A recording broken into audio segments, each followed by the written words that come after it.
what a funny piece the Symphonie fantastique is, because of its curious mixture of melodrama in the shape of high passion and comedy. It's one of the most comedic orchestral pieces ever written. In fact, actually comedic is probably not the right word. The word I should use, to be more precise, is burlesque.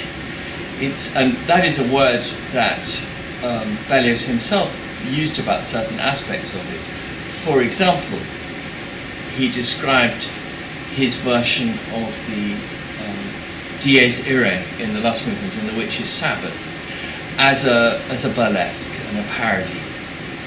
And all that stuff with dancing devils and prostitutes and all that jolly stuff in the final movement, it's clear that he's enjoying himself. And in fact, if you look at the correspondence at the period, it does seem that he had a change of heart in the middle of the Symphonie fantastique, which was based at least in part on the fact that when he was about halfway through the piece and he had this idea of writing it as a sort of disaster story of a broken-hearted young man, he learned what he calls frightful and incontrovertible truths about Harriet Smithson, which one assumes were details of her private life, or her supposed private life. At any rate, he immediately decided she was no good, and he actually gloats about the fact that he's sending her up in the last movement. So it's a sort of pantomime ending to this symphony. Paris, when the young Berlioz was living there, had almost no orchestral life whatsoever. It was not a city in which people did orchestral performances. People simply weren't interested in that form of art. So the word music for people like Berlioz and his friends meant primarily opera, and from our point of view, a quite wacky repertoire. Well, for Berlioz, Gluck was unquestionably one of the greatest composers that the human race had ever produced. It can be tough, you know, for us now, even for people who know an awful lot about music, to put ourselves back into the mindset of when a young man like Berlioz really cared about all that music.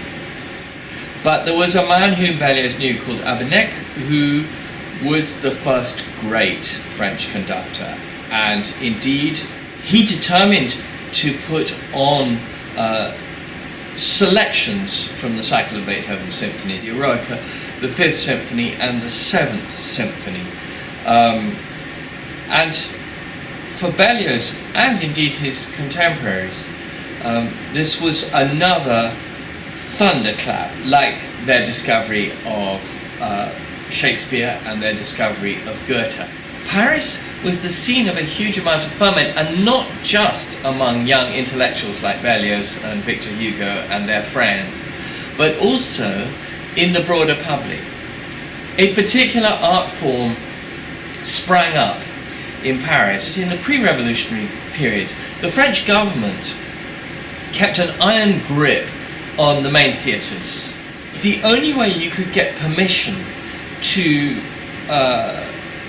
start to open a theatre that wasn't one of the 6 permitted theatres where grand classical drama was done in the traditional fashion was to have an orchestra. And so music was always at the heart of the appearance of melodrama, because if you had a band playing in the pit, especially doing diminished sevenths, high suspense, and tremendous loud crashes when the hero discovers that the heroine is dead and all of that kind of thing. If you had that orchestra, officially you were music theatre, and that allowed you to put on popular shows. And why did they want to open these theatres? Not out of artistic idealism, but because there was a huge new public out there. These theatres are commercial places of entertainment. You went to the box office and you took your family for a night out, and it was all very thrilling and very corny, and lots of scenes in graveyards and the rest of it. It produced a whole new language of gesture and excitement and thrills and spills. And the other thing that happened in melodrama was that because in order to make money they had to build the theatres to be larger, well, there was a new technology to support that. Footlights. There weren't spotlights at that point, but there were footlights. And if actors play in front of footlights, what they do is they make their gestures enormous. The famous dictum that all theatre professors teach is tragedy happens on the vertical. Melodrama happens on the diagonal. Why? Because the diagonal throws these enormous and thrilling gestures up onto the backcloth. And of course, the composers immediately discovered this, because if you can make diagonal lines on your backcloth and with your actors going like that, you can have it at the same time.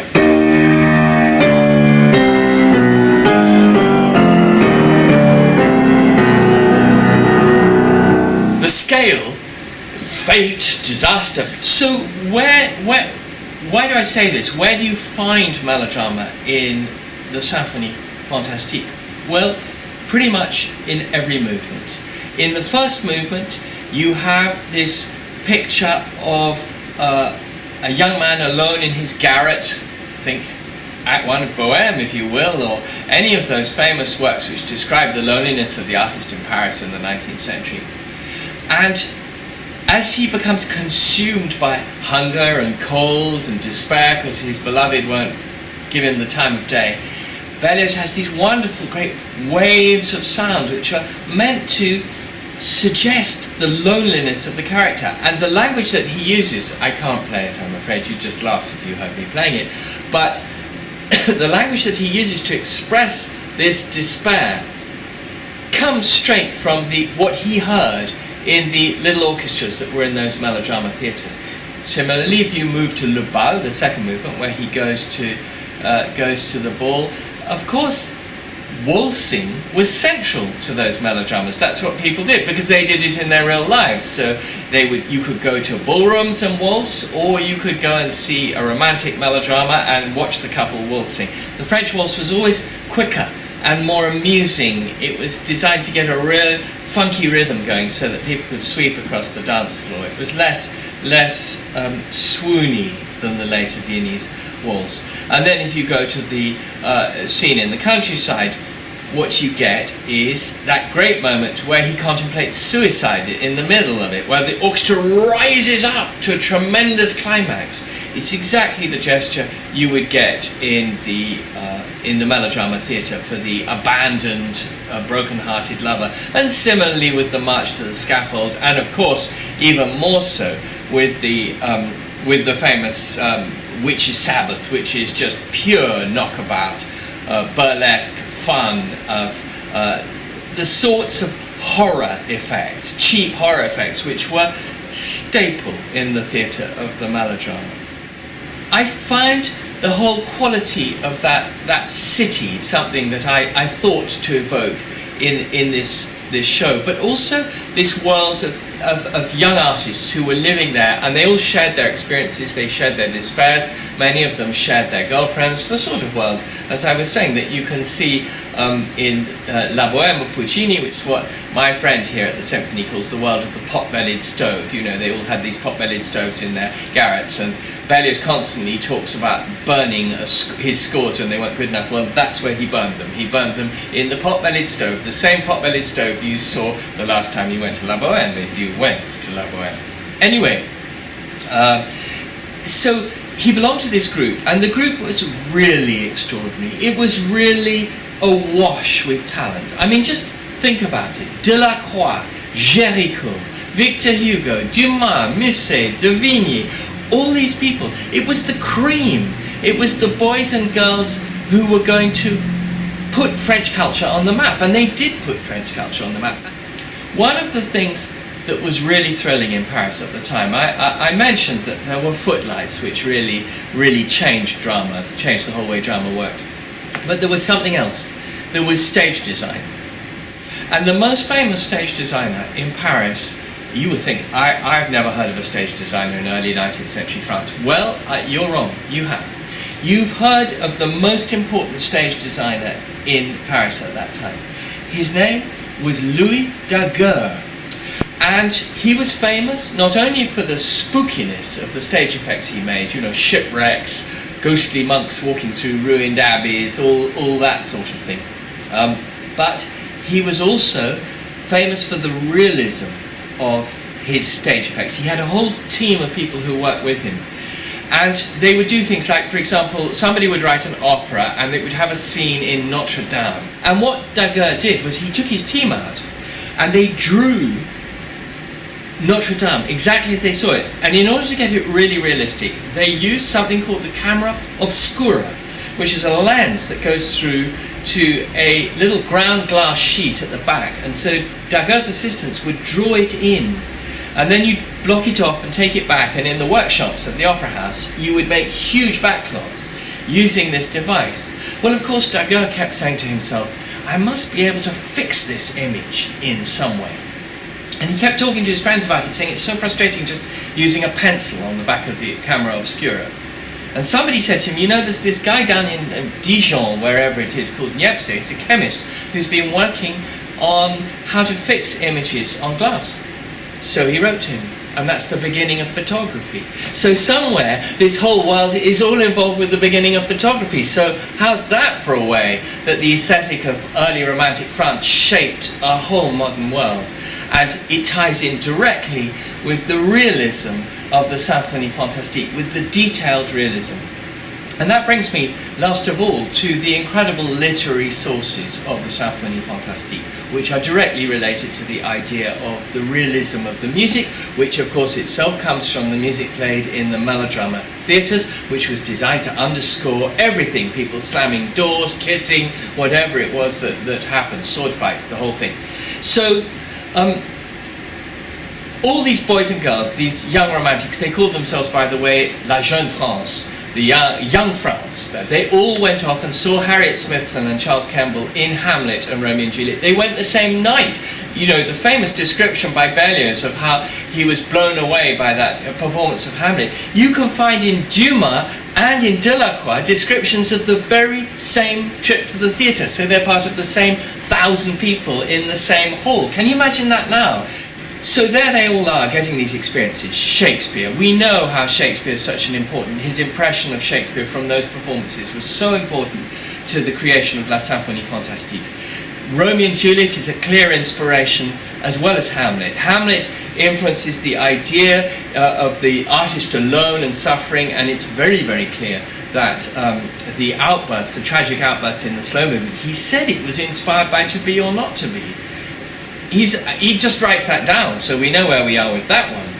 But the waltz, where the hero sees the beloved across a room of dancers, that's Capulet's house, that's Romeo seeing Juliet. And we know that Berlioz at that time wrote some Romeo and Juliet music, which he later destroyed. It's my best guess that that waltz came from his original Romeo and Juliet music. It makes so much sense. And then there's Faust, one of that group, de Nerval. Very, very extraordinary writer, very great writer. He translated, Faust had been twice before translated into French, but not very well. He now did his own version, and they all loved it. They couldn't get enough of it. Before it was even published, they were passing around copies, and Gerard de Nerval, he didn't call himself de Nerval in those days, he just called himself Gerard.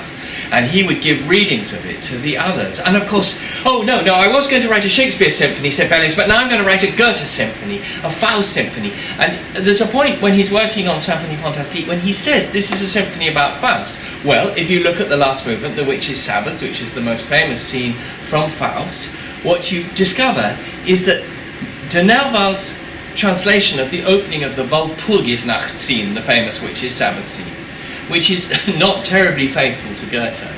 If you hold Goethe up to what Berlioz does, you can't quite see how it fits. But the moment you put de Nerval's version, you go, holy mackerel, the beginning of the last scene is quite simply doing exactly step by step what de Nerval does, right up to the owl which goes, ooh, ooh, ooh, ooh, which is right there, the famous flute glissando, which I can't possibly imitate on the piano. And The moment you put the two together, you realize he must have tried to set that to music, and then he thought, you know what, it'll go great in my symphony. But the later parts of the Witches Sabbath have their origins in something else, which is a poem by one of that group by Victor Hugo. Victor Hugo got so excited by Faust that he made a poem which went the rounds. Everybody read it. It's quite vulgar. It really is quite vulgar, but it's a great poem nonetheless, and it's his own riff on the Witches' Sabbath from Goethe. But what Goethe does is he puts the Witches' Sabbath on top of a mountain, the Brocken, very famously. Well, Victor Hugo says, you know, we need one more element here. Let's put it in a ruined abbey, where there are ghostly monks and dead people singing the Dies Irae. Well, the Dies Irae, of course, in Goethe is in the previous scene, when Margarita goes into the church to pray and she can't pray and people keep telling her she's going to hell.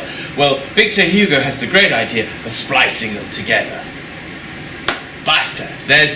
Got it. There's the last movement with the Dies Irae going round and round. And if you look at the last part, the Dies Irae, yes.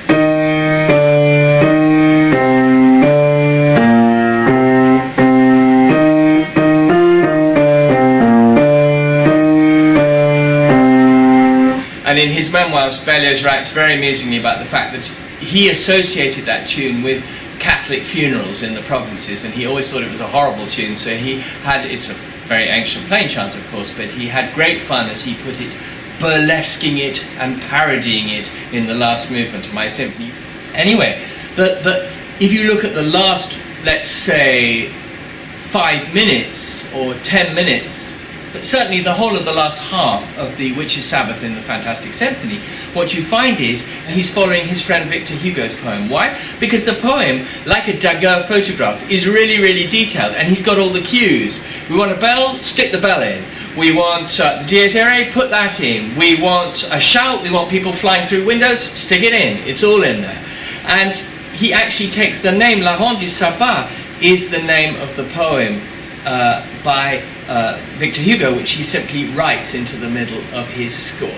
So there's something really charming about how they were all interested in the details. They were really interested in the concrete details. That goes with Daguerre doing all his details in his stage designs and then inventing photography and so on.